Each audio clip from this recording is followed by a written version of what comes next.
Ya. Buenas tardes, doctora. El tema de hoy es sobre anemias megaloblásticas.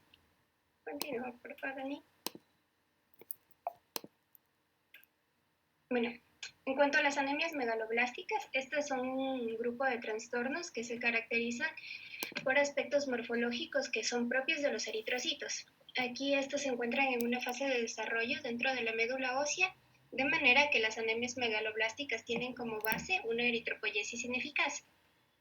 También es importante conocer que la causa más común de estas anemias suele ser la deficiencia de vitamina B12 o cobalamina o la deficiencia de ácido fólico o folato. Sin embargo, en ocasiones también son resultado de anomalías genéticas o adquiridas, las cuales van a alterar el metabolismo de estas vitaminas, o también pueden deberse a unos defectos en la síntesis del ADN que son independientes de la vitamina B12 y del folato. Aquí también tenemos una tabla de las causas de la anemia megaloblástica, que como ya lo mencioné son la deficiencia de vitamina B12 o anomalías en su metabolismo, la deficiencia de ácido fólico o folato o anomalías dentro de su metabolismo. También el tratamiento con fármacos antifolato, el tratamiento también con fármacos que van a interferir en la síntesis del ADN y también puede deberse a una aciduria orótica. La siguiente, por favor. Bien, en cuanto a la vitamina B12 o cobalamina, aquí esta se sintetiza solamente a partir de microorganismos, de manera que la única fuente para que el ser humano la obtenga es por medio de los alimentos de origen animal, como son la carne, el pescado y productos lácteos, ya que dentro de las frutas y verduras o también de cualquier otro alimento que no sea de origen animal, carecen de esta vitamina o solo la van a obtener si se encuentran contaminados por lo que son bacterias. Ya, en cuanto a la eliminación de esta vitamina, se elimina de 1 a 3 microorganismos al día, sobre todo por medio de la orina y de las heces, y esto constituye un 0,1% de las reservas totales dentro del organismo. En cuanto a sus necesidades, al día se necesita de 1 a 3 microgramos y en cuanto a las reservas corporales, nos decía el libro que el cuerpo tiene de 2 a 3 miligramos, lo cual es suficiente para vivir de 3 a 4 años si se reduce por completo el aporte de vitamina B12. La siguiente, por favor. Ya, en cuanto al transporte, en cuanto a la absorción, la cobalamina tiene dos medios o dos procesos por los cuales se absorbe. El uno es activo y el otro es pasivo. En cuanto al proceso pasivo, este ocurre por medio de las mucosas bucal, duodenal e ileal, pero este es en extremo ineficaz, y también es rápido. Y es en extremo ineficaz ya que permite absorber menos del 1% de una dosis oral. En cuanto al proceso activo, este es bastante eficaz y se lleva a cabo a través del ilium y absorbe lo que son dosis pequeñas. Y este proceso va a estar mediado por lo que es el factor intrínseco gástrico. La siguiente, por favor. Ya, aquí continuando con lo que es la absorción, es importante conocer que la cobalamina de los alimentos se va a liberar de complejos proteicos por medio de enzimas que se encuentran situadas dentro de lo que es el estómago, el duodeno y el yeyuno. Y estas se van a combinar de manera rápida con una glucoproteína salival perteneciente a la familia de las proteínas de unión a la cobalamina, que se conocen como haptocorinas. Ya, una vez que esta haptocorina llega al intestino, es digerida por la tripsina pancreática y la cobalamina se transfiere al factor intrínseco. Después de esto, se forma un complejo, que es el complejo factor intrínseco cobalamina. Y este va a pasar al ilium, donde el factor intrínseco se adhiere a la cubulina, la cual es que es un receptor específico ubicado en la membrana de las microvellosidades de los enterocitos. Bueno, luego de un periodo de más o menos unas 6 horas, la cobalamina aparece en la sangre de la vena porta y se encuentra unida a lo que es la transcobalamina, que es una proteína que ayuda en el transporte de lo que es la cobalamina. El siguiente, por favor. Bien. En cuanto aquí tenemos el transporte, y en el transporte el plasma humano contiene lo que son dos proteínas encargadas del transporte, que son la TC1 y la TC2, o transcobalamina 1 o transcobalamina 2. En cuanto a la transcobalamina 1, esta guarda una relación cercana con otras aptocorinas de unión a la cobalamina, que se encuentran principalmente en la leche, el jugo gástrico, la bilis, la saliva y en otros líquidos. Aquí esta transcobalamina 1 va a derivar principalmente de lo que son los gránulos específicos de los neutrófilos y es importante en el transporte de los análogos de cobalamina hacia el hígado para su excreción hepática en la bilis. Mientras que la segunda molécula, la transcobalamina 2, esta se sintetiza por el hígado y otros tejidos como son los macrófagos, el hilio y el endotelio vascular. Lo normal es que esta molécula transporte de 20 a 60 nanogramos de cobalamina sobre el litro de plasma y que la libere con facilidad hacia la médula, la placenta y otros tejidos, donde penetra por medio de lo que es el proceso de endocitosis. Bien. Ahora tenemos el ácido fólico, el cual se encuentra en la mayor parte de alimentos. Sin embargo, los que poseen mayores concentraciones son el hígado, las levaduras, la espinaca, los vegetales verdes y los granos. Aquí es importante conocer que el ácido fólico se destruye con facilidad en el calentamiento, sobre todo cuando se lo cocciona en agua abundante. Ya, en el organismo tiene un folato total de lo que son 10 microgramos y la mayor reserva se encuentra en el hígado. Ya, también en cuanto a las necesidades diarias de un adulto son de 100 microgramos y las reservas de ácido fólico alcanzarían para unos 3 a 4 meses en un adulto sano. En cuanto a su absorción, el ácido fólico se absorbe con rapidez dentro de la porción superior del intestino delgado y solo se absorbe alrededor del 50% del folato total de los alimentos. Aquí es importante conocer que todos los folatos de los alimentos se van a convertir en 5-metil tetrahidrofolato dentro de la mucosa del intestino delgado. Esto antes de entrar en el plasma de la circulación portal. Y también es importante que los monoglutamatos se transforman de forma activa a través de los enterocitos y por medio de un transportador de folato acoplado a protones, el cual se sitúa en el borde apical en cepillo y tiene una mayor actividad en un pH de 5.5, que es casi similar al que se encuentra dentro de la luz duodeno-yeyunal.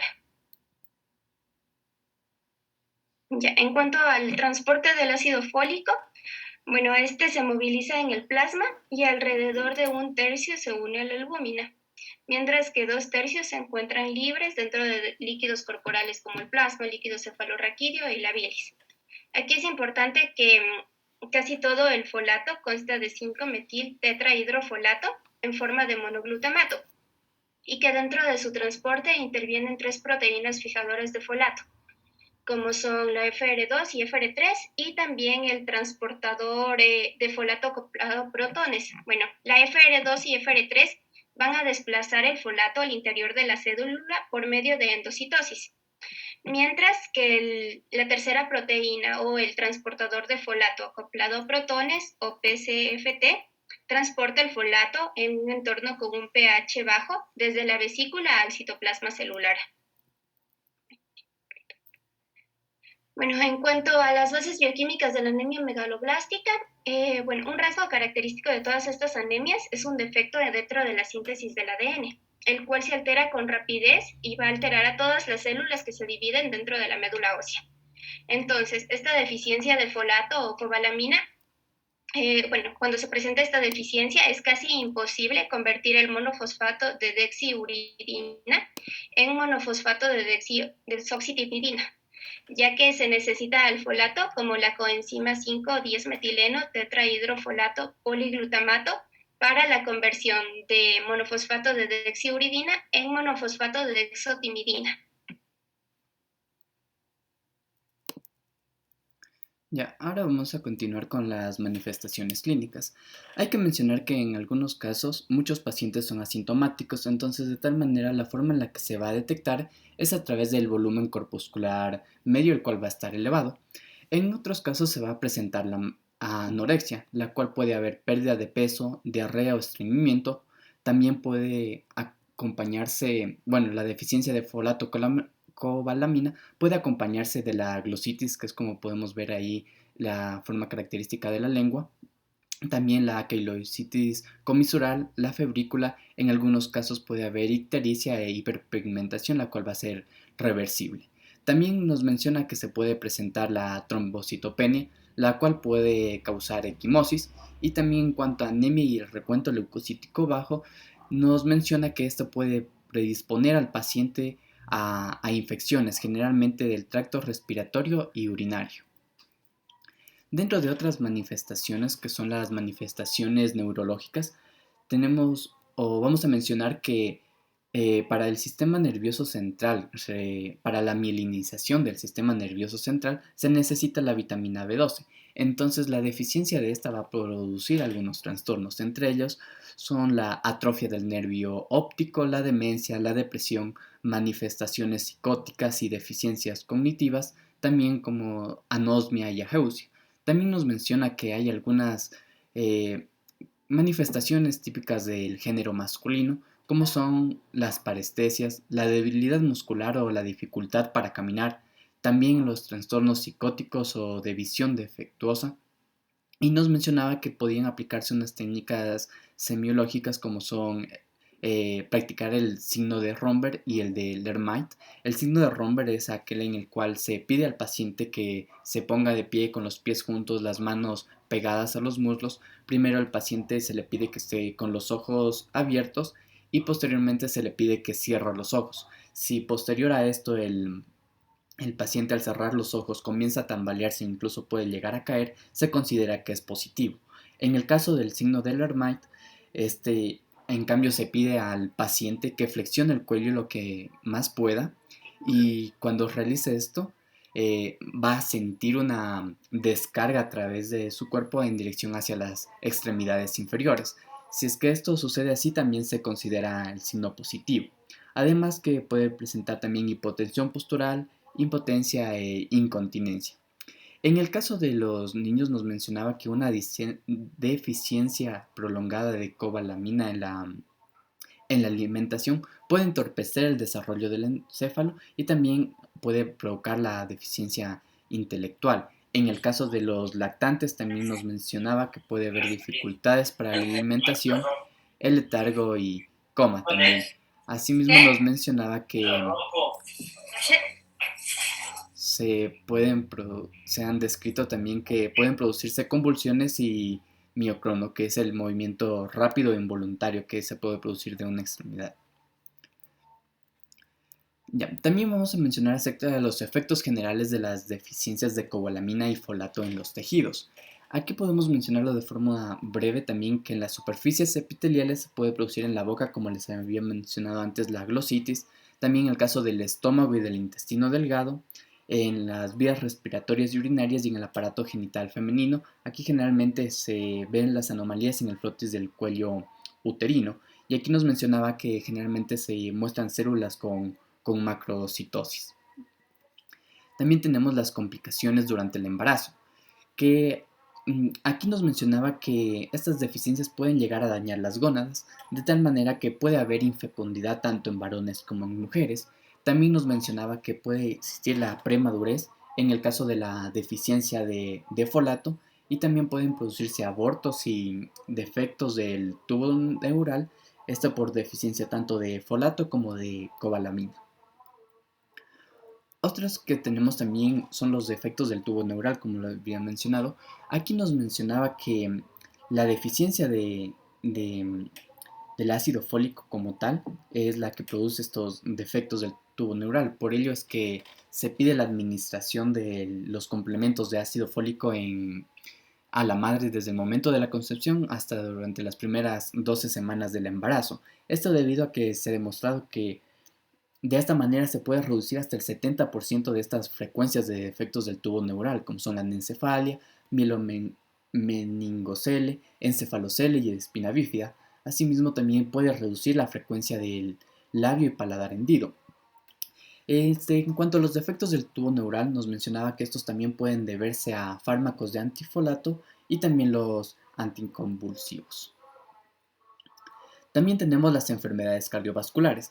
En cuanto a estas nos mencionaba que pueden llegar a presentarse las valvulopatías, generalmente cardiopatía isquémica, enfermedad vascular cerebral o embolias pulmonares, estas generalmente en la adolescencia o al inicio de la vida adulta. También nos mencionaba que en cuanto a la trombosis venosa, también puede deberse a una deficiencia de folato o vitamina B12, puesto que las personas que habían presentado, personas con estas deficiencias habían presentado mu- muchas más veces trombosis venosa que las personas sin deficiencia de folato o vitamina B12.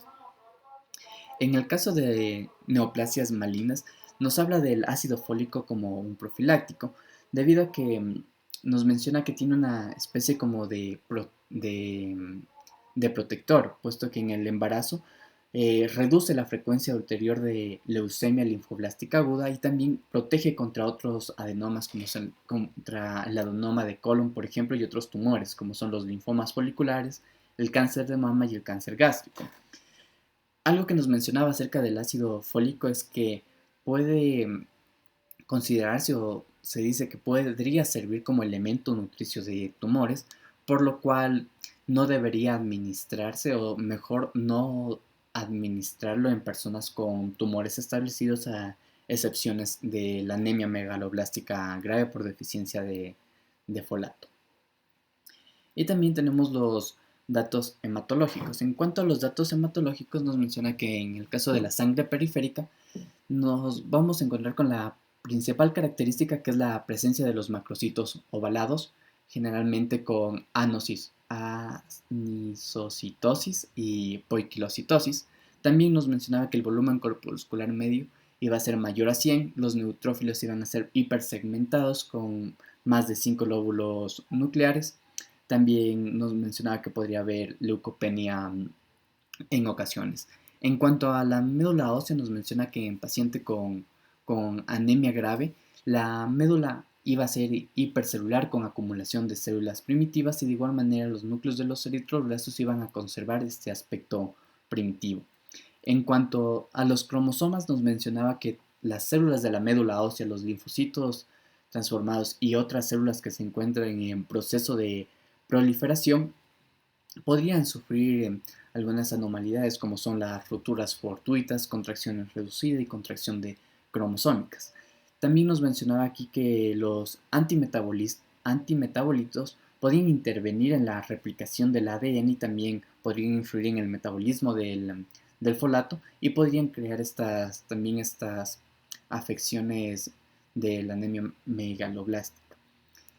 Y finalmente tenemos la hematopoiesis ineficaz, la cual se podría acompañar de una acumulación de bilirrubina no conjugada.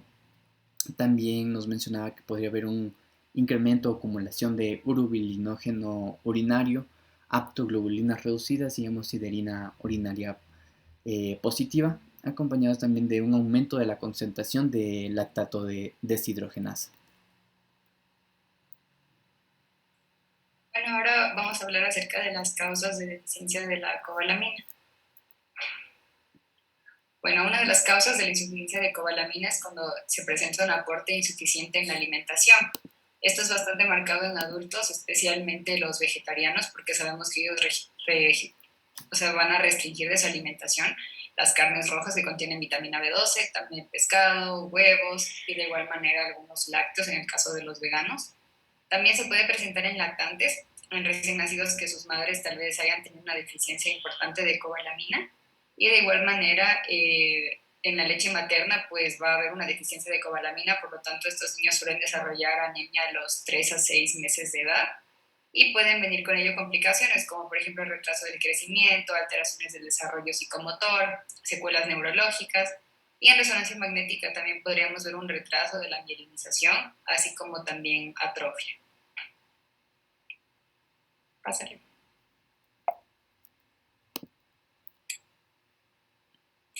Ya también tenemos las causas gástricas de absorción deficiente. Aquí tenemos la anemia perniciosa. La anemia perniciosa sabemos que se caracteriza porque tenemos ausencia del factor intrínseco por la presencia de perniciosa. Se puede ver en personas que tengan especialmente a descendentes africanos y también asiáticos. Si es que hablamos de una relación hombre-mujer, sabemos que esta va a ser de 1 a 1.6, es decir, va a ser más frecuente en mujeres, pero claro, está hablando de raza blanca porque decía que en afroamericanos o en pacientes, por ejemplo, de raza negra, pues la edad era como que va a haber una incidencia menor en relación a la edad, porque sabemos que se presenta entre los 70 o 80 años y solo en menos del 10% se presenta en menores de 40 años. En cuanto a la anemia perniciosa, también se puede dar en pacientes que tienen enfermedades autoinmunitarias, por ejemplo, como vemos en la imagen, se puede dar en pacientes con vitiligo, en diabetes tipo 1, pacientes que también tienen, por ejemplo, hipergamaglobulinemia o que tienen, por ejemplo, tiroidopatías, en pacientes que tienen ojos azules o incluso sangre de tipo A. También hay que recordar que aquí puede existir un aumento de la gastrina, ácido clorhídrico, pepsina y factor intrínseco que van a decrecer. Y la gastrina sérica va a aumentar mientras que el pepsinógeno 1 va a bajar. Aquí también es importante saber que el pronóstico en las mujeres es mejor, ya que en los hombres ellos tienen más incidencia de desarrollar un cáncer gástrico, un carcinoma gástrico.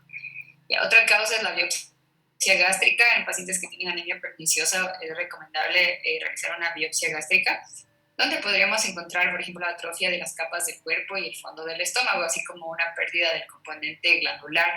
Podríamos encontrar incluso metaplasia intestinal. De igual manera, no van a haber células parietales y tampoco principales, y vamos a encontrar un infiltrado de células inflamatorias mixtas, especialmente linfocitos TCD4.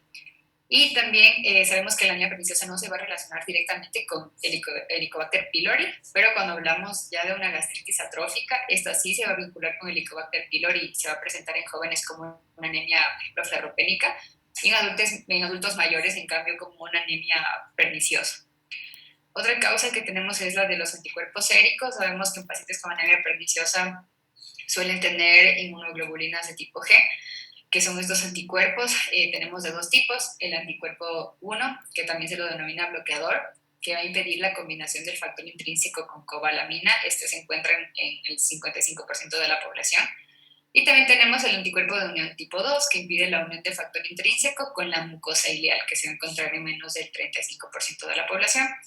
Sabemos que estos van a atravesar la placenta y van a aparecer en presencia de otras patologías también. De igual manera tenemos otro anticuerpo, que es el anticuerpo contra células parietales, que va a ir contra la subunidad alfa y beta de la bomba de protones hidrógeno potasio ATPasa. Pásale, por favor. Ya. Otra causa es la anemia perniciosa juvenil, que va a simular la anemia perniciosa como tal. Aquí lo que vamos a encontrar es atrofia gástrica, aclorhidria y anticuerpos contra el factor intrínseco. Es importante saber que la mitad de estos pacientes van a tener endocrinopatías, como por ejemplo la enfermedad de Addison o hipoparatiroidismo o también una tiroiditis autoinmunitaria.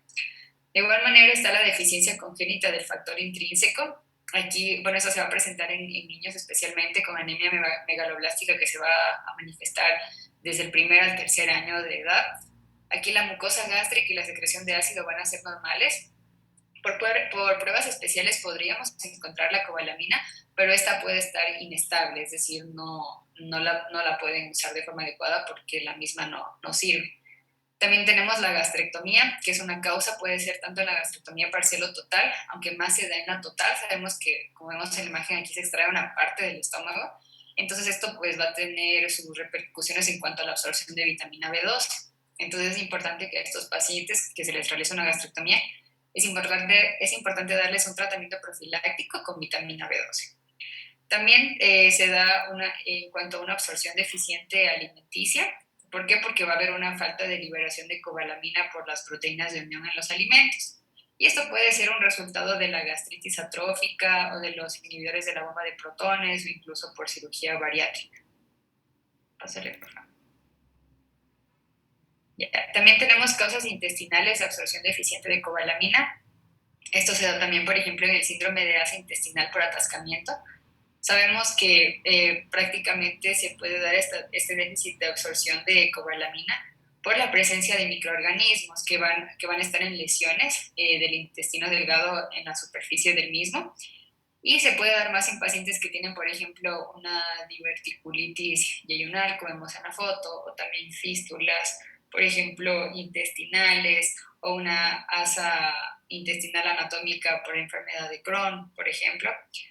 También otra causa es la ablación del ilion. Cuando se realiza la ablación del ilion, especialmente cuando este es mayor a 1.2 metros a nivel del ilion terminal, esto puede provocar también una absorción deficiente de cobalamina.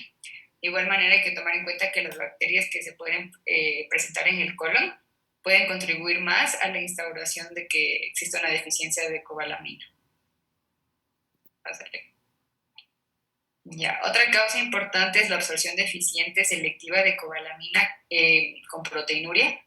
Aquí vamos a encontrar, por ejemplo, el síndrome de Imerslund o el síndrome de Imerslund-Grasbeck, o también denominada absorción deficiente congénita de cobalamina, anemia megaloblástica autosómica recesiva.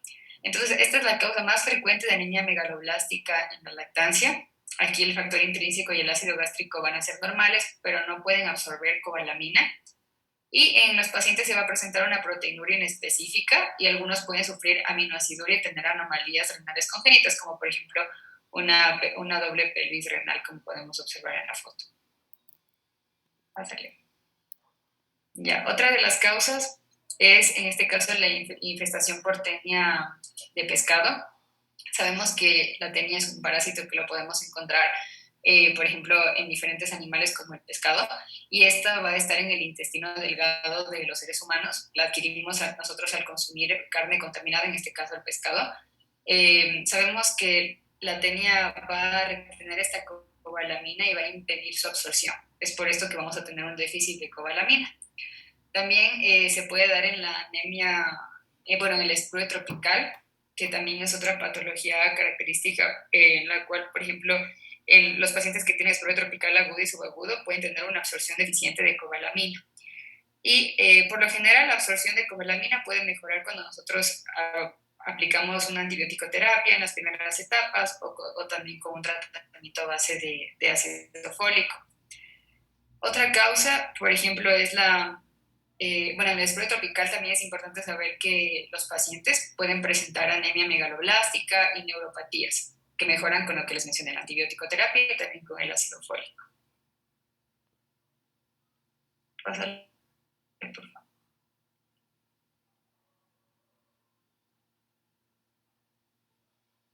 Ya. Otra de las causas que tenemos es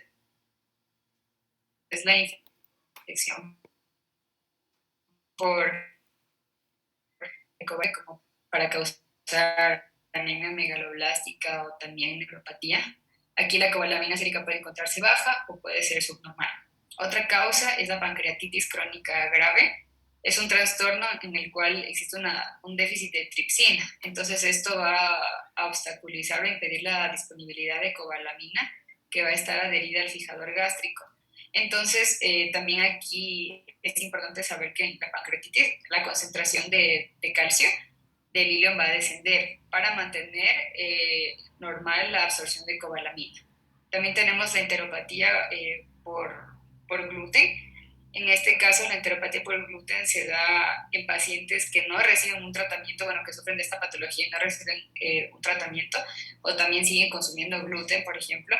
Entonces aquí va a haber una absorción deficiente de cobalamina. Y básicamente la deficiencia de cobalamina no suele ser tan grave y se corrige con una alimentación sin gluten. Ya. Otra causa es el síndrome de Zollinger-Ellison, en el cual va a haber una absorción deficiente de cobalamina.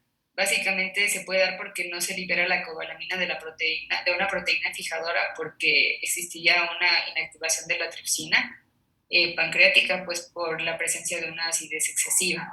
También otra causa es la radioterapia, porque aquí se puede ocasionar una absorción deficiente de cobalamina.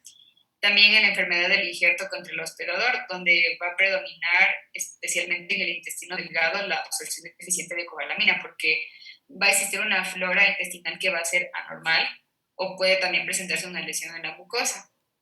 La última causa que puede ser se da por fármacos. Por ejemplo, fármacos como metformina, colchicina, neomicina, también en cloruro de potasio de liberación lenta, anticonvulsivos o también, por ejemplo, en el alcohol. Eso también evita la absorción de cobalamina. Pásale.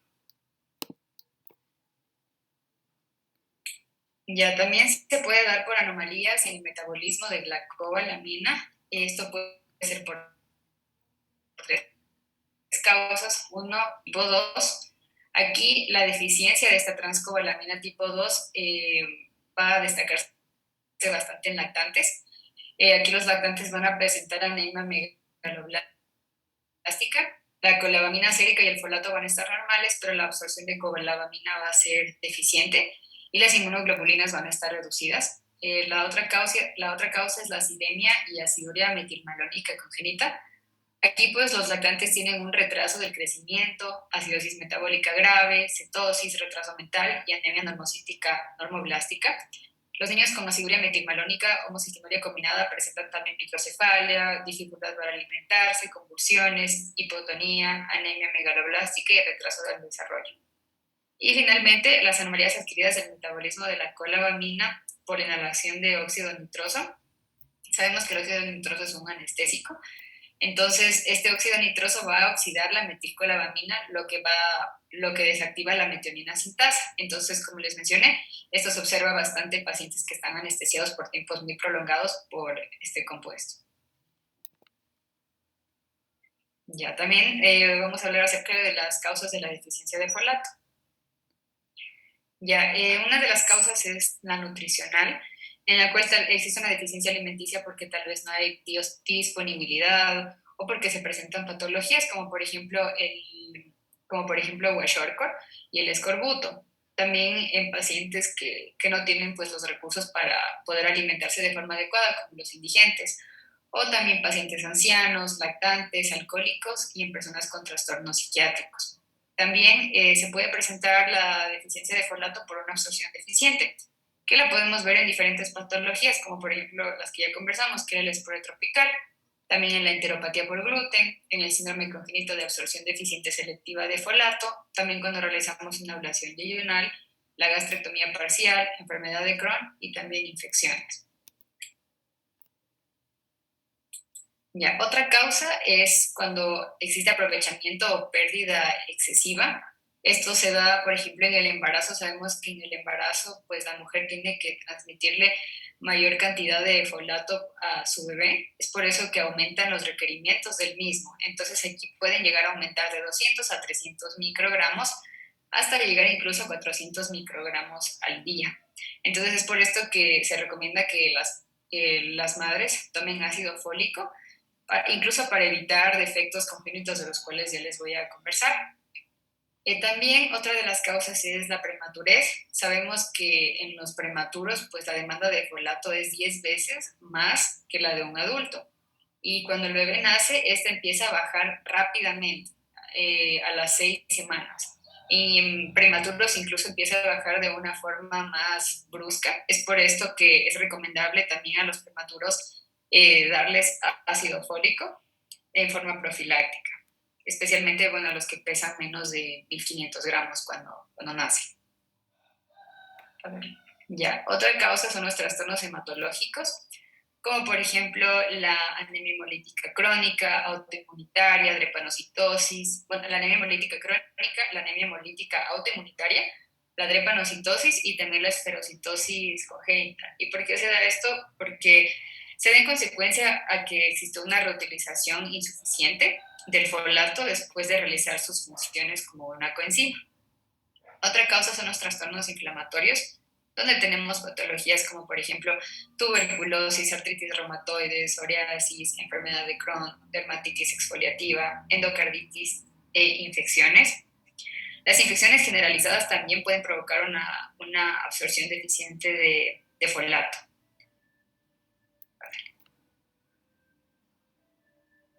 Ya, también tenemos la homocistinuria.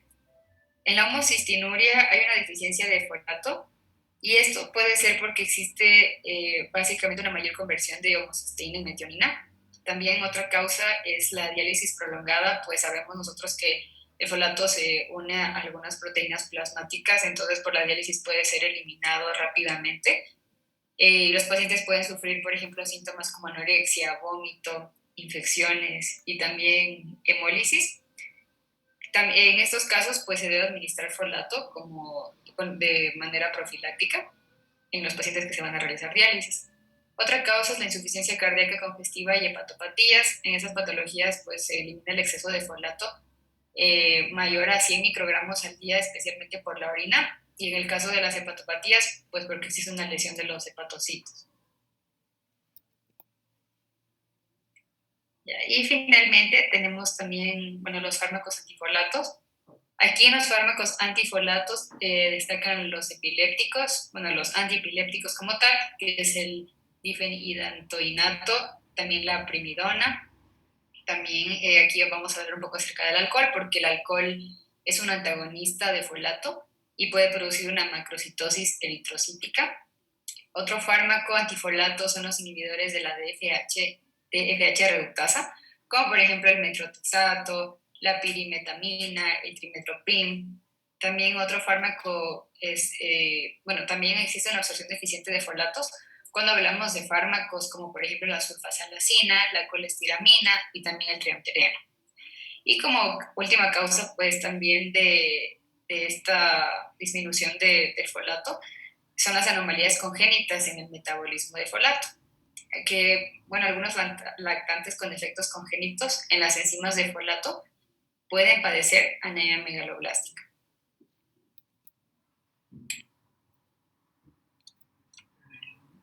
Bueno, en cuanto al diagnóstico de deficiencias de cobalamina y folato, para lograr diagnosticar estas deficiencias es necesario identificar anomalías en sangre periférica y analizar la concentración de vitaminas. Pasemos, por favor, a la diapositiva. En la deficiencia de cobalamina o vitamina B12 tenemos la cobalamina sérica. Esta normalmente se va a medir por ELISA o por CBLA, que es una técnica de incidencia por una unión competitiva.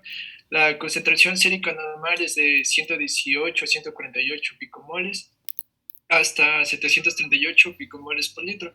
La concentración sérica de cobalamina nos va a permitir descartar la deficiencia de cobalamina en pacientes que se sospecha de este problema. También en personas que tengan una anemia perniciosa con anticuerpos para el factor intrínseco, estos van a tener valores séricos de vitamina B12 normales y van a ser falsos en un 50% de los casos. Aquí hay que saber que si las indicaciones clínicas no son muy importantes, los valores séricos de vitamina B12 no van a descartar un diagnóstico y en caso de no ser tratados se van a incrementar las concentraciones séricas de ácido metilmalónico. Aquí tampoco no va a existir anomalías clínicas ni hematológicas.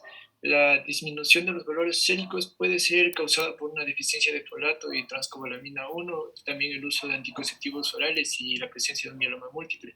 También va a encontrarse disminuido en pacientes que tengan una lesión medular con deficiencia.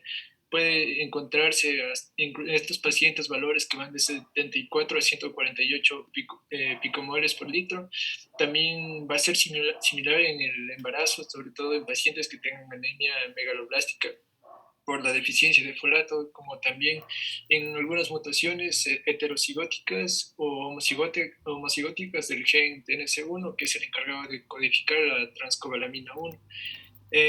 En cuanto a lo que es el aumento de los valores séricos, va a estar asociado sobre todo a lo que son hepatopatías, nefropatías o enfermedades mieloproliferativas, o tal vez la presencia de un cáncer de mama, un cáncer de colon o un cáncer hepático. También tenemos el metilmalonato y homocisteína en suero. Aquí en pacientes con deficiencia de cobalamina que va a inducir a anemia o neuropatía, las concentraciones de metilmalonato va a ser elevado. También las concentraciones de metilmalonato van a estar fluctuando, sobre todo en los pacientes que tienen una insuficiencia renal. También es importante conocer que el metilmalonato y la homocisteína van a incrementarse un 30% en pacientes que tengan una apariencia sana y que tengan unas concentraciones séricas de 258 picomoles por litro y una concentración sérica de folato normal. Tampoco no se ha establecido si las concentraciones un poco altas tienen una consecuencia clínica. En cuanto a la homocisteína sérica, esta va a incrementarse en lo que es la deficiencia de folato, sobre todo en las primeras etapas. También si existe una nefropatía crónica, alcoholismo, tabaquismo, lo que es hipotiroidismo, deficiencia de piridoxina y tratamiento con lo que son esteroides o ciclosporina. También aquí la concentración va a ser más elevada en el suero que en el plasma, sobre todo en los varones, en mujeres que tengan un tratamiento de sustitución hormonal o en quien consuma anticonceptivos orales. También ha dado casos que se encuentran adultos mayores como elevado o en pacientes que tengan metabolopatías congénitas que tienden a afectar las enzimas de la vía de transfosforación de metabolismo de la homocisteína. En cuanto a los estudios para detectar la causa de la deficiencia de cobalamina, antes se utilizaban lo que son pruebas de absorción de cobalamina, pero esta tenía algunas dificultades, digamos así. Existía dificultad para obtener la cobalamina radioactiva, en las preparaciones de factor intrínseco estaban o no o carecían de virus, lo cual hizo que estas pruebas queden obsoletas. Lo que actualmente se utiliza para diagnosticar una anemia perniciosa es la gastrina sérica, que aumenta el pepsinógeno 1 en suero, que va a disminuir la anemia perniciosa un 90-92% aproximadamente. También lo que sería el análisis de factor intrínseco y anticuerpos contra células parietales y pruebas para diagnosticar sobre todo si el paciente tiene una enfermedad intestinal. Pasemos, por favor. En cuanto a lo que es la deficiencia de folato, tenemos el folato sérico. Este se va a medir con ELISA, sus valores normales van a ser de 11 a 82 nanomoles. Este en sí va a reflejar lo que es una limitación reciente y es por esto que pueden encontrarse los niveles reducidos antes de que aparezca algún dato hematológico de deficiencia. También la concentración de folato sérico va a ser baja en pacientes que tengan una deficiencia de folato y van a estar incrementados sobre todo en una deficiencia grave de cobalamina por un bloqueo que impide la conversión de folato plasmático a folato dentro de la célula. También va a aumentarse en el síndrome de ácido intestinal con estancamiento de la absorción de folato que va a ser sintetizado por las bacterias. En cuanto al folato eritrocítico, este va a medir las reservas de folato del organismo y tiende a variar menos, sobre todo después de la alimentación reciente y los rastros de hemólisis.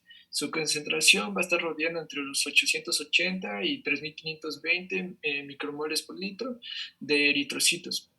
La concentración va a ser subnormal, sobre todo en los pacientes que tengan una anemia megaloblástica por la deficiencia de folato y en pacientes que tengan deficiencia de cobalamina. Y también van a haber resultados falsos que van a aparecer en pacientes que tengan deficiencia de folato, quienes hayan recibido alguna transfusión sanguínea o van a padecer de lo que es reticulocitosis. Para lo que serían las pruebas para detectar la causa de la deficiencia de folato, primero se debe de ver los antecedentes alimentarios personales, después hacer estudios de anticuerpos contra transglutaminasa y por último descartar si existe una enfermedad celíaca o un problema primario oculto que incremente la degradación del folato. Pasemos, por favor. Bueno, dentro del tratamiento, en la deficiencia de folato y cobalamina es necesario administrar solo la vitamina apropiada que cause la deficiencia. En pacientes en estado grave se van a administrar las dos vitaminas en dosis altas y una vez obtenida una muestra de sangre para así medir la cantidad de cobalamina y folato y luego realizar, en caso de ser necesario, una biopsia a la médula ósea. Aquí la transfusión sanguínea es innecesaria e inconveniente y para pacientes que tengan una insuficiencia cardíaca, de ser necesario e indispensable, se debe administrar 1 o 2 paquetes eritrocíticos con lentitud. Además, es recomendado administrar potasio para así evitar el riesgo de hipopotasemia, pero realmente no es muy necesario realizar esto. También luego del tratamiento existirá un aumento de plaquetas, por lo que es necesario que aquí se administre ácido acetilsalicílico como un tratamiento antiplaquetario. Pasemos, por favor. Bueno, en cuanto a la deficiencia en el tratamiento de la deficiencia de cobalamina, se recomienda que principalmente el tratamiento parenteral como una medida inicial. Este tratamiento va a ser de por vida con inyecciones de hidroxicobalamina o cianocobalamina, pero es necesario resolver en primer lugar la causa de esta deficiencia, como es el caso del ácido intestinal con estancamiento, la espruilla tropical o la tenia del pescado, si es posible de una forma quirúrgica. En cuanto a las indicaciones para iniciar el tratamiento con cobalamina, comprende una anemia megaloblástica confirmada u otras anomalías hematológicas y también la neuropatía secundaria a la deficiencia de cobalamina. También se administra en pacientes que tengan una manga gástrica o quienes reciban tratamientos prolongados con inhibidores de las bombas de protones. Deben ser vigilados y, en caso de ser necesario, administrar a estos pacientes cobalamina. Y como ya mencioné, se debe de vigilar a todos los pacientes para que así no avance esta deficiencia. Y en caso que no exista una correcta absorción de cobalamina o exista un incremento de metilmalonate sérico, se recomienda un tratamiento de mantenimiento. Existen algunos, bueno, los efectos adversos, como las reacciones alérgicas, son infrecuentes, pero es recomendado desensibilizar o administrar antihistamínicos o glucocorticoides a los pacientes. Los depósitos van a ser, se van a sustituir con 6 inyecciones intramusculares de 1000 microgramos de hidroxicobalamina con intervalo de 3 a 7 días. Y estas inyecciones de vitamina B12 van a ser empleadas sobre todo para enfermedades que son de presencia neurológica, a pesar de que sus valores séricos y los de folato estén normales. También se van a administrar para esclerosis múltiple y síndromes de fatiga crónica, como es una encefalitis miálgica. También es importante conocer que la cobalamina se absorbe en pequeñas cantidades, sobre todo en lo que son las membranas mucosas, por lo que puede administrarse de forma oral la cianocobalamina de forma diaria entre 1000 a 2000 picogramos en anemia perniciosa. Y cuando existe deficiencia de absorción de vitamina de alimentos, se recomienda dosis oral de vitamina B12 en dosis de 50 microgramos diarios. También se puede dar un tratamiento sublingual, pero este tiende a una tendencia hemorrágica y normalmente no va a ser muy tolerada por los pacientes. En cuanto a este tratamiento de mantenimiento, tenemos estos dos medicamentos, lo que es la hidroxicobalamina y la cianocobalamina. Basta con 1000 microgramos de hidroxicobalamina por vía intramuscular cada 3 meses. Y en el caso de la cianocobalamina, su retención va a ser mucho menor, por lo que se debe administrar en dosis mayores y más frecuentes, como 1000 microgramos intramusculares durante cada mes. También es probable, bueno, es importante conocer que algunos beneficios pueden ser causados por un efecto placebo que tiene esta vitamina B12. Pasemos, por favor. Bueno, en lo que es la deficiencia de folato, se recomienda una dosis diaria de entre 5 a 15 miligramos de ácido fólico vía oral, con una duración casi siempre va a ser entre unos 4 meses cuando los eritrocitos con deficiencia de folato se han eliminado y han sido sustituidos por nuevos con abundante folato. También aquí se debe corregir previamente si existe una deficiencia de cobalamina. En el caso de que la causa subyacente de la deficiencia de ácido fólico no pueda corregirse, como es el caso de, por ejemplo, un paciente de que tenga una diálisis crónica o una anemia hemolítica, se debe dar a este paciente un tratamiento prolongado de ácido fólico. También si existe una deficiencia de folato leve, pero que esté al mismo tiempo crónica, es recomendado alentar al paciente a mejorar su alimentación y después corregir esta deficiencia con un tratamiento corto de ácido fólico.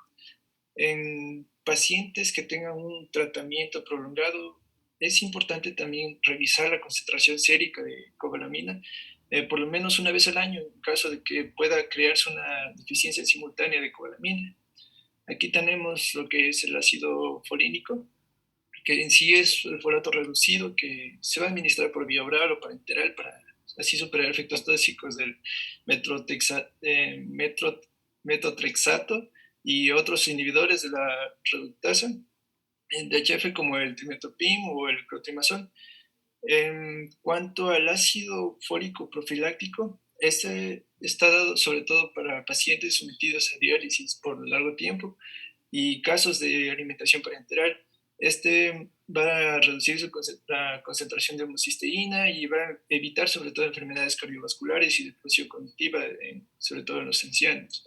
Durante el embarazo se recomienda alimentos de ácido fólico, sobre todo como los granos o la harina, para disminuir el riesgo de padecer un defecto de tubo neural. También se recomienda administrar 400 microgramos diarios como complemento antes y después del embarazo.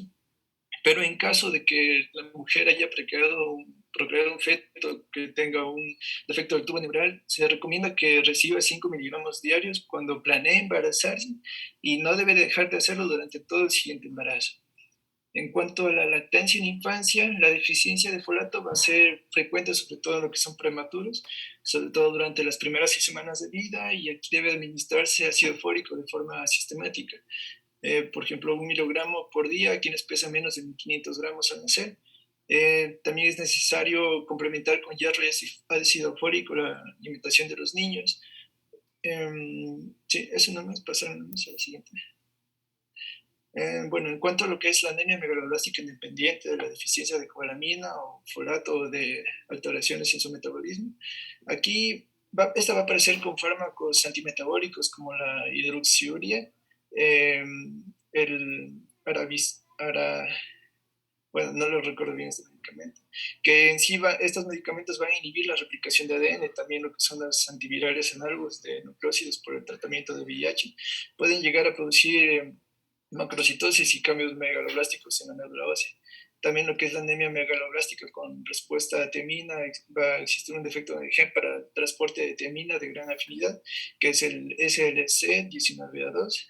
Este va a crear en sí lo que es un defecto en la síntesis de la ribasa del ARN por la alteración de la actividad de transcetolasa, que es una enzima del ciclo de la pentosa, y esto va en sí a provocar una disminución de la producción del ácido nucleico. Y aquí tampoco no se establece la causa de los cambios megaloblásticos en la médula ósea, sobre todo en pacientes que tengan leucemia mieloide aguda y una mielodisplasia. A continuación Ok. tenemos el caso. Joana, descansemos 5 minutos, son las 5:01. A las 5:06 nos conectamos, o sea, ingresamos nuevamente. Vayan, dense una vuelta y en 5 minutos nuevamente comenzamos con el caso clínico.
Joana, podemos empezar. Ya, Doc. Bueno, en el caso clínico, Dani, ¿puede seguir, por favor? Se trata de una paciente, mujer de 70 años que presenta hipertensión hace un año en tratamiento con captopril. Como antecedentes personales patológicos, presenta aneurisma cerebral a los 26 años y gastritis por Helicobacter pylori a los 30 años. Como antecedentes personales familiares, el padre con antecedente de obstrucción intestinal e indigestiones frecuentes y una hermana con anemia por menorragias frecuentes. La siguiente, por favor. En cuanto a la enfermedad actual, bueno, la paciente refiere hace un año sensación de llenura postpandrial y sensación de debilidad. Hace 5 meses presenta pérdida de memoria de corto plazo y nota también una ligera pérdida de peso. Hace 2 semanas presenta diarreas recurrentes, dificultad para la deambulación y desorientación en tiempo y espacio. Y al ingreso presenta somnolencia, fatiga y debilidad generalizada con disnea de esfuerzo. No sé si aquí alguien me pueda decir qué es lo que le llama la atención y por qué.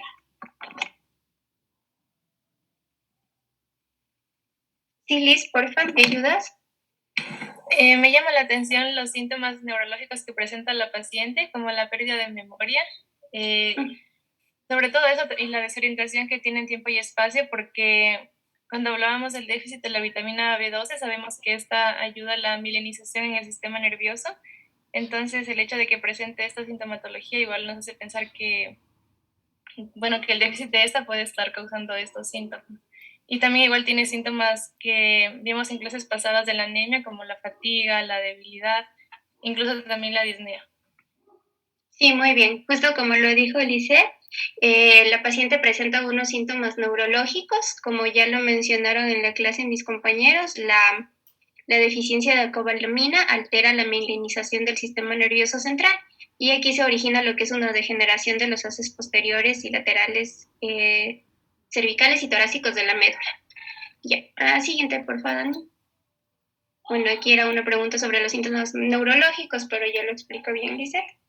Bueno, siguiendo con el examen físico, la paciente presenta palidez de tegumentos, pérdida de masa muscular, pulso arterial de amplitud e intensidad aumentadas, dolor abdominal tipo cólico asociado a astenia, parestesia de miembros superiores e inferiores, dolor a la palpación en hipogastria y una escala de Glasgow de 14 puntos. La siguiente, por favor. Se le realizaron estudios de laboratorio a la paciente donde se dieron los siguientes resultados. Como podemos observar, la hemoglobina y el hematocrito se encuentran disminuidos, al igual que los glóbulos blancos. También presenta una trombocitopenia. Tenemos un valor de volumen corpuscular medio elevado, un valor de vitamina B12 disminuido y una bilirrubina indirecta aumentada. ¿Alguien aquí que me quiera ayudar interpretando algunos valores? Sí, Vicky. Bueno, en cuanto al tipo de anemia, como vemos, el volumen corpuscular medio se encuentra aumentado, entonces podemos decir que es una anemia macrocítica.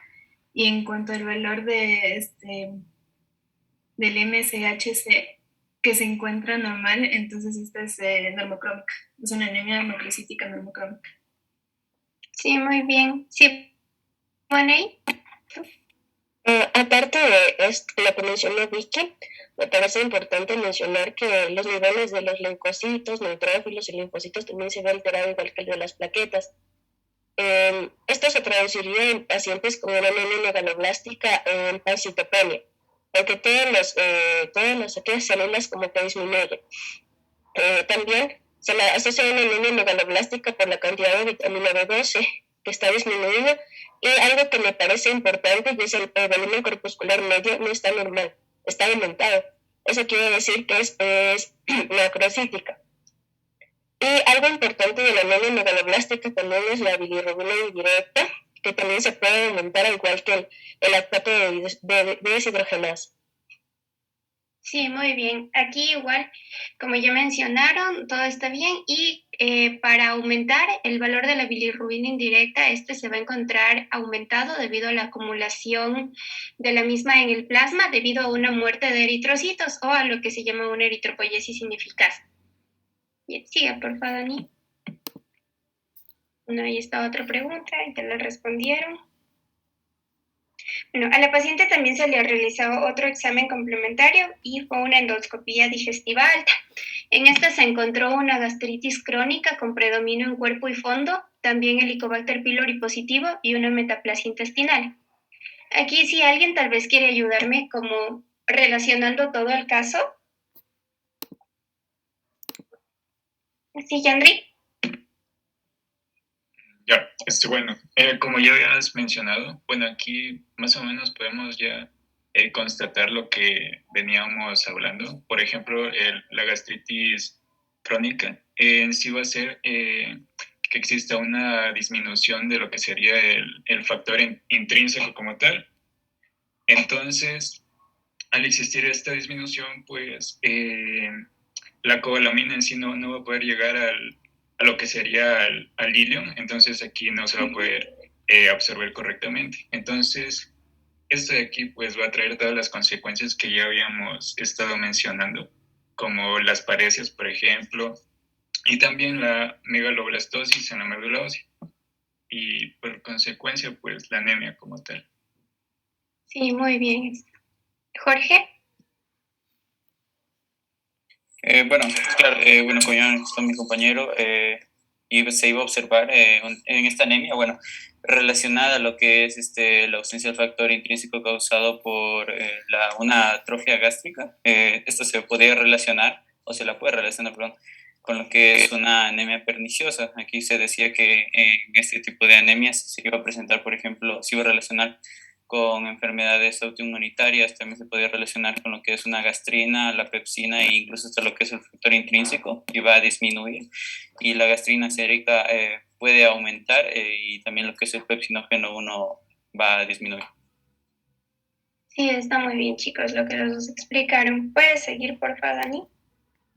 Bueno, como discusión, aquí se trataría de una anemia perniciosa y esto sería debido al Helicobacter pylori positivo. Aunque el libro igual nos mencionaba que no es directo la relación que existe, pero nos mencionaba el caso al principio que la paciente tiene Helicobacter positivo desde los 30 años. Entonces esto ya va a hacer que provoque una gastritis crónica y esto iba a provocar una atrofia a nivel de la mucosa gástrica, lo cual, porfa, sigue dando. Lo cual iba a hacer que exista una ausencia o disminución del factor intrínseco y como tal un déficit de cobalamina. Bien. En cuanto al tratamiento de esta paciente, lo que le indicaron fue hidroxicobalamina, vitamina B12, vía intramuscular durante 7 días. Luego, igualmente, hidroxicobalamina una vez a la semana durante 3 semanas o hasta alcanzar como valor mínimo de hemoglobina 12 gramos sobre decilitro. Y después de esto se le indicó dosis altas de vitamina B12 por vía oral. Eso es todo.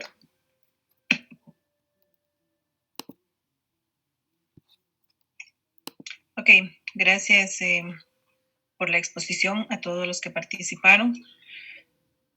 No sé si de parte de ustedes existe alguna pregunta, aunque todos tienen la cámara apagada.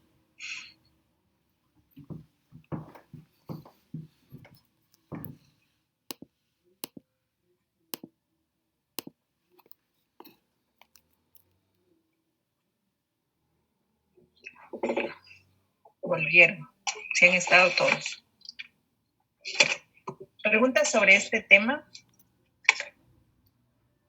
Siboney, está con calor. Estoy con fiebre. Uf.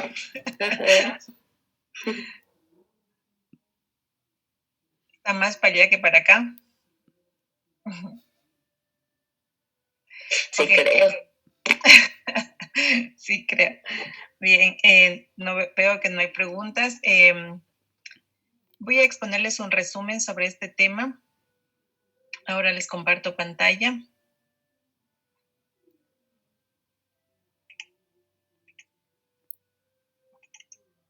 Bien, entonces haciendo un pequeño resumen de lo que hemos visto hoy de la anemia megaloblástica, tenemos que este es un término que engloba lo que es, se refiere al gran tamaño de los glóbulos rojos, que sería megalo, y a las células precursoras, que son los blastos de la médula ósea, por eso es megaloblástica. Es un término para distinguir a un grupo de desórdenes que tienen como patrón común anomalías morfológicas y funcionales en las células y en la médula ósea. ¿Cuáles son las causas? El déficit de la cobalamina y del folato. ¿Cuál es la consecuencia?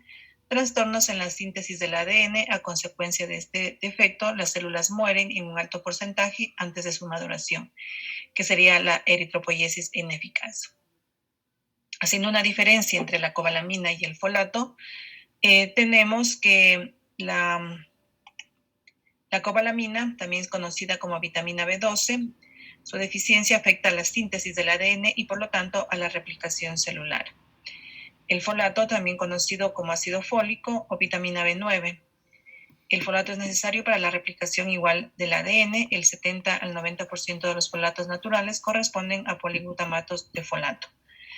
¿Cuáles son las fuentes alimenticias? En la cobalamina tenemos que son de origen animal, especialmente las carnes, pescados y productos lácteos. Las verduras, frutas y otros alimentos que no son de origen animal carecen de cobalamina.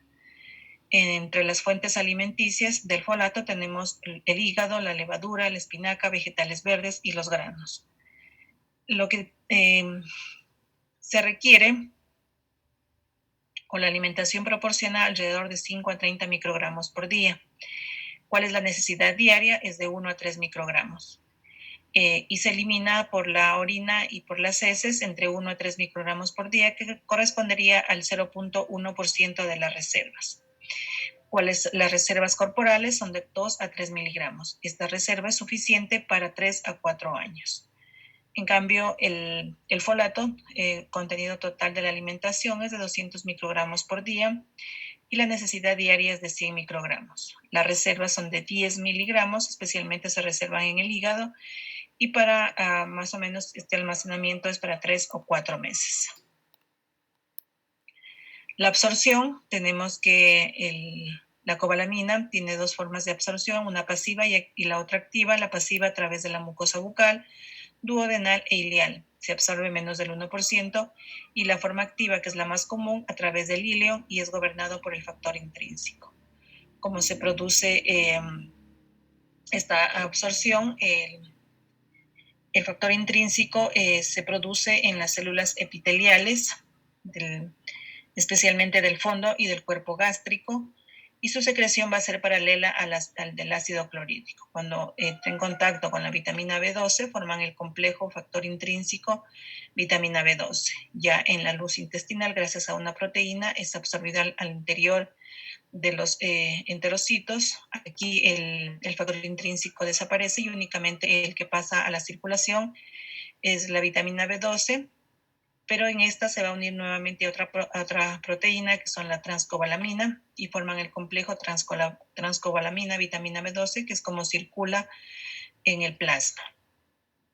En cambio, el folato se va a absorber en la porción superior del intestino delgado. La absorción del poliglutamato de folato es menos eficaz que la de los monoglutamatos.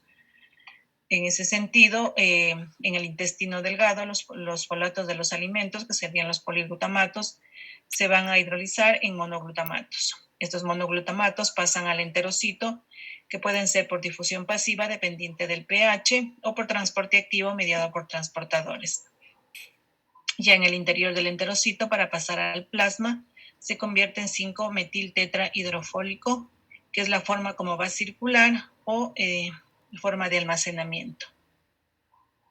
El transporte, tenemos que para ser transportado la cobalamina utiliza dos proteínas. La una es la aptocorrina 1, que deriva de los gránulos específicos de los neutrófilos. El 66% se encuentra saturado de cobalamina.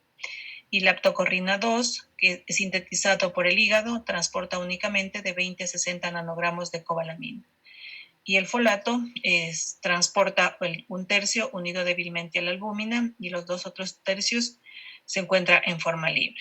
para hacer una diferencia entre los dos, tenemos que la vitamina B12 es absorbido a través del ilio, penetra fijado al factor intrínseco, pasa al plasma, se fija a otras proteínas para ser transportado en el plasma y se elimina por la orina y por las heces. El folato se absorbe en la parte proximal del intestino delgado, especialmente de duodeno y yeyuno, penetra por transporte activo a las células, pasa al plasma, realiza una circulación enterohepática y es eliminado por la bilis. ¿Cuáles son las causas de la deficiencia de cobalamina? Tenemos primero un aporte insuficiente en la alimentación, especialmente en los que son vegetarianos, y también en recién nacidos que nacen de madres que han tenido deficiencia también de cobalamina. Entre las causas gástricas de la absorción de la cobalamina tenemos como más importante la anemia perniciosa. Esta ya se da por una ausencia del factor intrínseco por las células parietales del estómago por una atrofia gástrica. También tenemos una deficiencia congénita del factor intrínseco, especialmente esto se da por herencia y es autosómica recesiva, una gastrectomía parcial o total, por absorción deficiente de la cobalamina, especialmente se da en los ancianos, cuando existe una falta en la liberación de la cobalamina, de las proteínas de unión en los alimentos. Causas intestinales, aquí tenemos lo que es el síndrome de enlace intestinal, ablación del ilion, escrotropical, tenemos infestación por la tenia de pescado, tenemos enteropatía por gluten, pancreatitis crónica, infección por VIH y también la enfermedad de injerto contra huésped. Y también en anomalías del metabolismo, especialmente por deficiencia o anomalías congénitas de lo que son los transportadores. En la deficiencia de folato tenemos causas nutricionales, especialmente cuando ya hay deficiencia nutricional grave, cuando existe absorción deficiente, especialmente en esclerotropical, enteropatía por gluten, en aprovechamiento, pérdida excesiva, en el embarazo, cuando se requiere mayor cantidad de ingesta, en la prematurez, cuando existen trastornos hematológicos, trastornos inflamatorios y también en diálisis prolongada. También por fármacos antifolatos, que ya los nombraron durante la clase, y también en anomalías congénitas en el metabolismo del folato. ¿Cuáles son las manifestaciones clínicas? Especialmente en esta patología va a haber una pancitopenia, en la cual va a haber anemia, la cual se refleja por la anorexia, pérdida de peso, diarrea o estreñimiento, una glositis, una queilosis comisural. Va a haber una febrícula, especialmente cuando ya hay una anemia muy pronunciada, ictericia. Eso se da por la ruptura de los glóbulos rojos, una hiperpigmentación reversible de la piel. Cuando ya existe una trombocitopenia, hay equimosis, y también cuando existen ya los leucocitos bajos, va a haber infecciones, especialmente en el aparato respiratorio y urinario. También van a haber manifestaciones neurológicas. Tenemos que la deficiencia de la cobalamina va a provocar neuropatía periférica bilateral o degenerativa. Es la desmielinización, especialmente de los haces posteriores y laterales, cervical y torácico, de la médula espinal, y también atrofia del nervio óptico. En pacientes masculinos va a presentar parestesias, debilidad muscular, dificultad para caminar, demencia, trastornos psicóticos, visión defectuosa. En la infancia va a entorpecer lo que es el desarrollo del encéfalo, especialmente podríamos apreciar una deficiencia intelectual. En los lactantes va a haber una dificultad para alimentarse, letargo y coma. Y también se podrían presentar trastornos psiquiátricos. Lo que es la deficiencia de folato y de cobalamina también va a provocar efectos generales, aparte de las células de la serie de la médula, que serían rojos, blancos y plaquetas. Va a dañar lo que son las superficies epiteliales, especialmente a nivel de la boca, el estómago, intestino delgado, aparato respiratorio, urinario y genital femenino. Van a haber complicaciones durante el embarazo, se van a dañar las gónadas, va a ser muy común la infertilidad. Va a haber prematurez, especialmente por la deficiencia de folato, y abortos recidivantes por deficiencia de folato y cobalamina. Se debe, lo que es tener una profilaxis con el ácido fólico, lo que va a reducir es el defecto del tubo neural, especialmente anencefalia, mielomeningocele, encefalocele, espina bífida, labio y paladar hendido. Enfermedades cardiovasculares, también van a presentar vasculopatías, cardiopatía isquémica, enfermedad vascular, cerebral y embolia pulmonar. También se tiene que hacer una profilaxis del ácido fólico para prevenir lo que sean neoplasias malignas, especialmente se tiene estudios en los cuales pacientes que tienen predisposición a presentar lo que es la leucemia linfoide aguda, la profilaxis con ácido fólico durante el embarazo va a reducir esta frecuencia de la leucemia linfoide aguda. Dentro de los datos hematológicos tenemos como básico una biometría hemática en la cual vamos a ver ya lo que son la deficiencia de glóbulos rojos, de disminución de hemoglobina, hematocrito. En la sangre periférica vamos a ver los macrocitos ovalados, o sea, los glóbulos rojos van a estar grandes, ovalados, anisocitosis y poliquilocitosis, se va alteración en la forma y en el tamaño de los glóbulos rojos. El volumen corpuscular medio va a estar por encima de 100 femtolitros.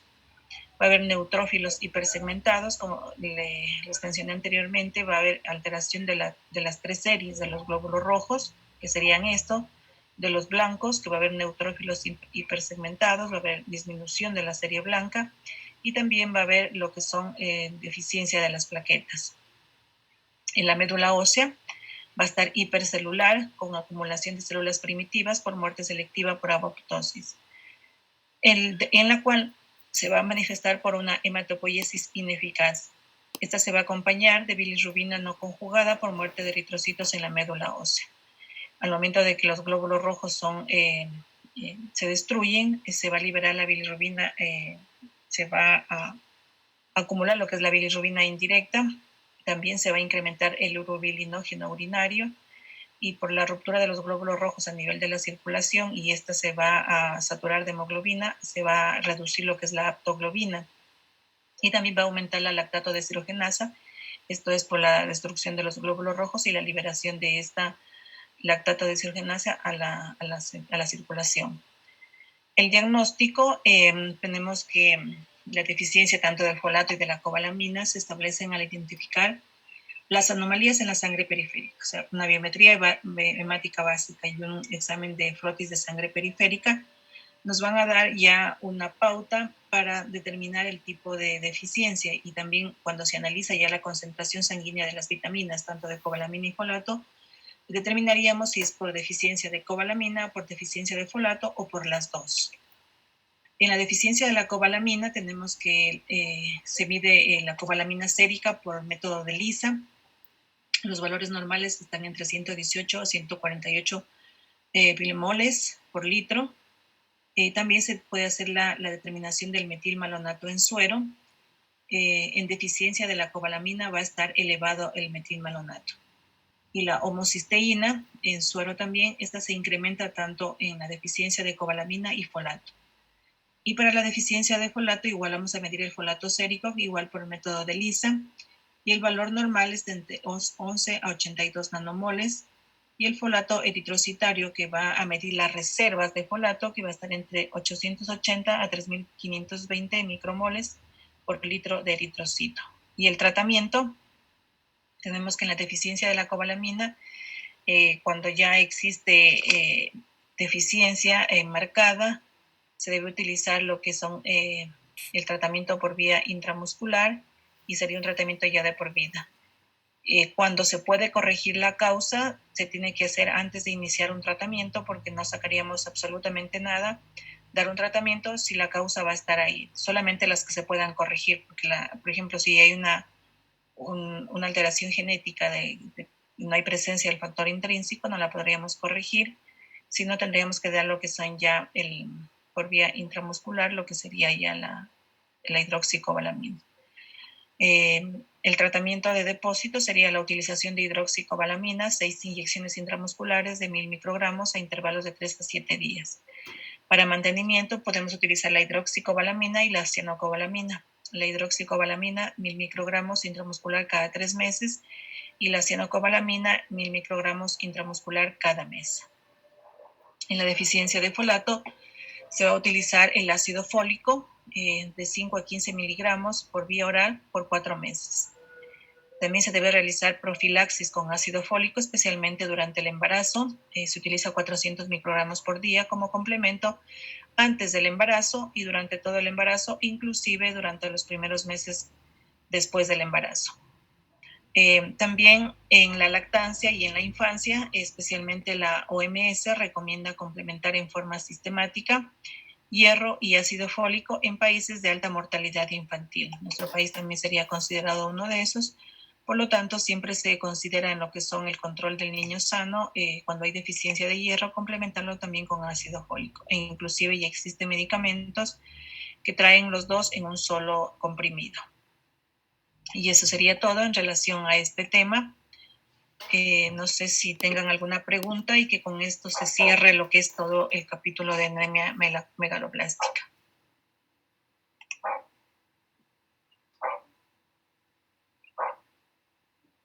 Bien, en vista de que no hay preguntas, voy a preguntar yo.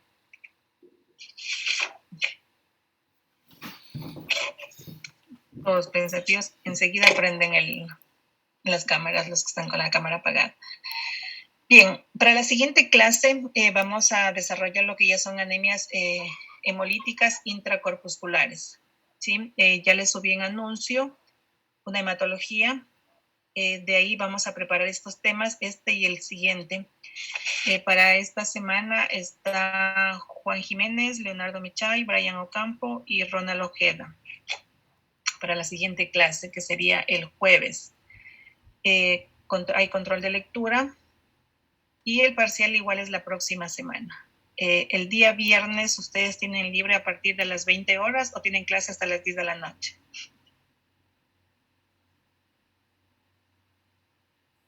Tenemos clase, Doc, de 7 a 9 de la noche, el jueves. Bien.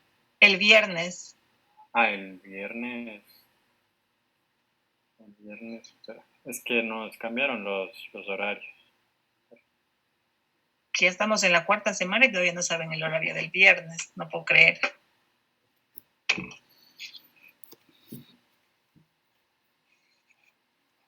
No tienen clases el viernes. Doc, a partir de las 5 podemos el viernes. Ahí a las 8. 8 de la noche, dice. Sí, a partir. Sí. Tienen libre los viernes tienen libre a partir de las 20 horas. Lo que pasa es que yo les tomo el examen a los dos paralelos en un solo grupo. Entonces necesito coordinar con los dos paralelos en un solo día el parcial. Sí, Doc, el viernes sí estamos libres a las 8 de la noche. A partir de las 8 están libres. Uh-huh.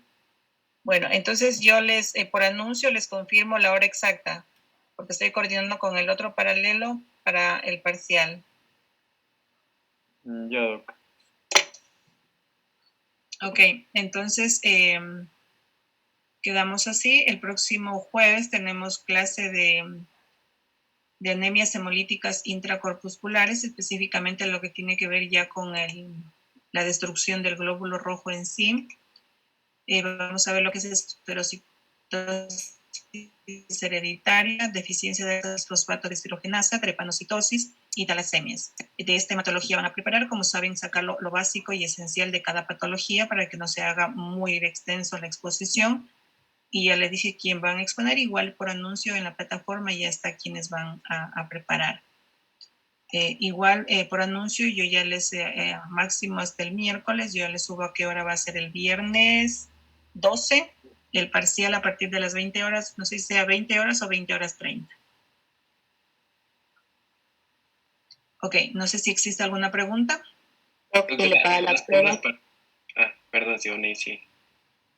Para la prueba parcial también va de la siguiente semana, de lo del capítulo 9, 10, 11, 12. No, para el parcial solamente hasta la clase de hoy. Va lo que vimos en hematopoiesis, lo que es transfusión de componentes, lo que es anemias y clasificación, anemia ferropénica y anemia megaloblástica. Hasta hoy es el parcial. Lo de la siguiente semana ya no entra en el parcial, sino va para el parcial de la última semana, de la semana 9. Gracias. Ok, José, ¿algo me quería preguntar? Sí, doctora, era la misma pregunta, gracias. Ok, bien. Entonces, sin más, nos vemos la próxima semana. Cuídense mucho y que se mejore Sigourney. Gracias, doctora.